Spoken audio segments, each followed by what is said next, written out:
Nous sommes ravis de vous retrouver pour cette nouvelle émission de Présence protestante. Nous allons la consacrer entièrement à une personnalité qui marque son temps, qui marque notre temps, le docteur Denis Mukwege, prix Nobel de la paix. Parmi les différentes distinctions qu'il reçoit à travers le monde, il vient de recevoir le doctorat honoris causa de la faculté universitaire de théologie protestante de Bruxelles. Alors l'honoris causa, en l'honneur de la cause, est une marque de distinction offerte par une université à une personnalité qui a posé sa marque sur un domaine particulier, et ô combien particulier en ce qui concerne le docteur Mukwege, puisque c'est le grand défenseur des faibles, des femmes violées, et aussi un chercheur de justice. Et pour nous en parler, Rebecca Monga, bonsoir. Bonsoir. Vous êtes théologienne, chargée de cours dans cette faculté de théologie protestante de Bruxelles. Alors, je crois que pour le docteur, ça a été une première de recevoir un honoris causa d'une faculté de théologie. Pourquoi ?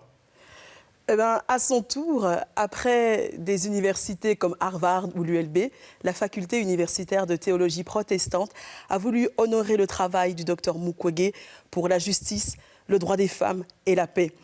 En toute rigueur étymologique, honoris causa et pas honoris persona. Nous n'avons pas voulu mettre une personne à l'honneur, mais bien une cause. Une cause. Alors évidemment, le docteur Mukwege est le récipiendaire de ce doctorat honoris causa. Oui. Mais derrière lui, nous voulons saluer tous les hommes et toutes les femmes qui, de par le monde, luttent pour les mêmes valeurs de justice, de paix.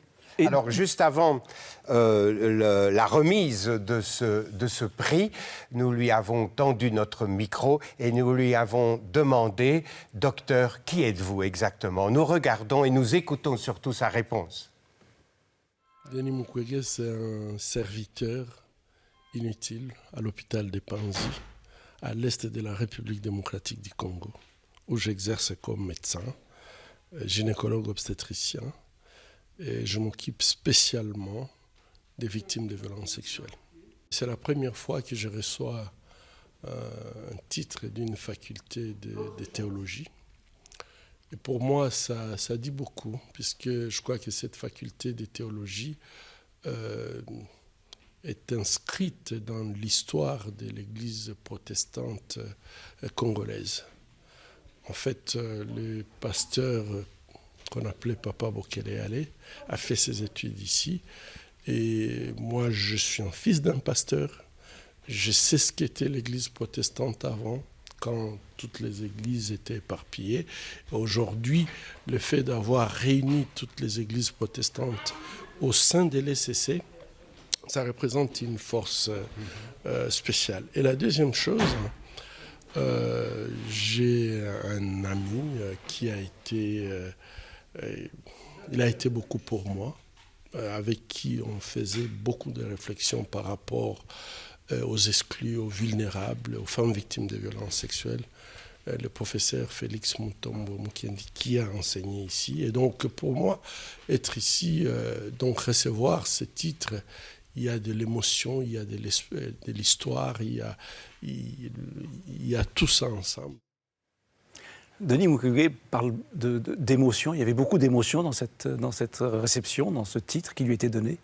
Oui, beaucoup d'émotions, parce que lui-même ne se met pas en avant, c'est un homme humble et il met la cause en avant. Et évidemment, cette cause qui touche beaucoup de personnes, des femmes victimes de viol, et je parle ici de viol comme arme de guerre. Et ça fait plus de 30 ans qu'il travaille au péril de sa vie et qu'il lutte pour le bien-être de ces femmes. Et donc évidemment, il y a beaucoup d'émotions de recevoir un titre pour ce travail tellement honorable. Et puis il y a toute une équipe derrière lui. Il n'est pas tout seul. Il n'est pas tout seul et heureusement, si en effet le Congo a besoin du docteur Denis Mukwege, eh bien, il y a une équipe qui travaille avec lui, des hommes, des femmes, des jeunes et des moins jeunes qui luttent pour ces valeurs.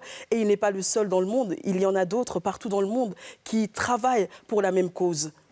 Alors, docteur Mukwege, c'est un message. Il nous a adressé d'ailleurs lors de cette cérémonie un message fort sur la justice et aussi sur l'aide qu'on peut apporter à ces femmes mutilées, vraiment. Vous pouvez résumer un peu ce message, selon vous, puisque vous êtes une amie du docteur Mukwege, et donc vous le connaissez bien. Qu'est-ce qui le motive le plus? Eh bien, c'est un homme de foi. Le docteur Mukwege est un homme de foi et c'est un homme qui met sa foi en action.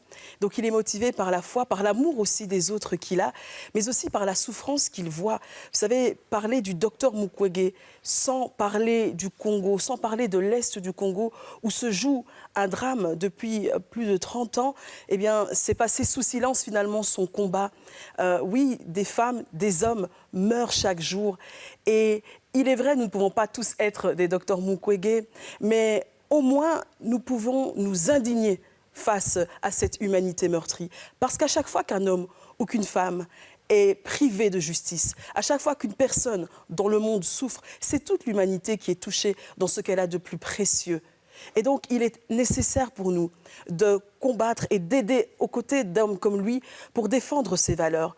Il faut le rappeler, l'injustice n'a pas de couleur de peau, l'injustice n'a pas de frontières, l'injustice n'a pas de pays, n'a pas de parti politique. C'est donc toute l'humanité qui souffre et évidemment, ça le pousse à travailler pour le bien-être des autres. Vous parlez de cette justice, de ce combat pour la justice. Eh bien, le docteur Denis Mukwege ose parler là où beaucoup se murent dans le silence, un silence insoutenable. Le docteur Mukwege ose jeter les regards là où beaucoup détournent le regard. Le docteur Mukwege ose agir là où beaucoup détournent le talon. Vous nous disiez que c'était un homme de foi. C'est facile d'avoir la foi quand on est en face à l'injustice, quand on est en face à de telles violences. Parler du Dieu d'amour en face de la pire forme de désamour, finalement, qui est le viol. Oui, vous avez raison, c'est pas facile. C'est difficile lorsqu'on voit des personnes qui souffrent et qui vont souffrir pour toute leur vie, probablement. Alors, peut-être qu'au-delà de nos paroles, de nos discours, peut-être qu'au-delà du beau travail que nous faisons dans nos églises et dans nos facultés de théologie, il est peut-être temps d'incarner ce discours. Plutôt que de rester au niveau des paroles, peut-être montrer justement cet amour, ce Dieu d'amour. Lorsque le docteur Mukwege répare une femme, en fait, il est en train de lui parler du Dieu d'amour. Il est en train de lui montrer que c'est au-delà d'un simple discours. C'est une incarnation de sa foi. Très bien, merci. En tout cas, il a interpellé, lors de ce discours, il a interpellé fortement le côté religieux, fortement le côté théologique, en disant, ben voilà, dans vos théologies ancestrales, vous êtes davantage du côté du Père, de l'homme, vous mettez en avant l'homme et la femme est lésée. Alors, il prononçait justement des idées. Vous pouvez rappeler quelques-unes de ces idées à ce sujet-là? Oui, tout à fait. L'idée selon laquelle, finalement, les hommes ont pris quelque part la domination et ont montré ce Dieu exclusivement masculin, alors que les textes nous montrent que Dieu a des vertus matricielles et que finalement Dieu dépasse nos polarités et que chacun peut se retrouver en Dieu. Si un noir veut imaginer Dieu noir, eh bien pourquoi pas? Absolument.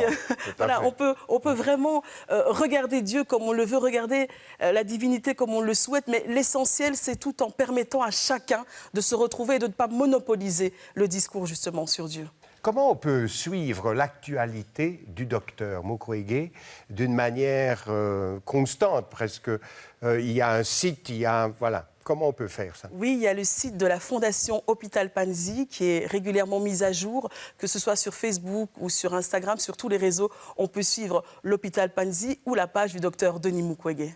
En tout cas, un grand merci de nous avoir visités et de nous avoir rappelé ce grand combat du docteur Mukwege qu'on peut rejoindre.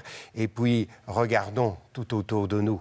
Nous pouvons aussi agir pour la justice et secourir les plus démunis autour de nous. Merci encore de nous avoir suivis et à une prochaine émission de Présence protestante. Au revoir. Au revoir. Au revoir.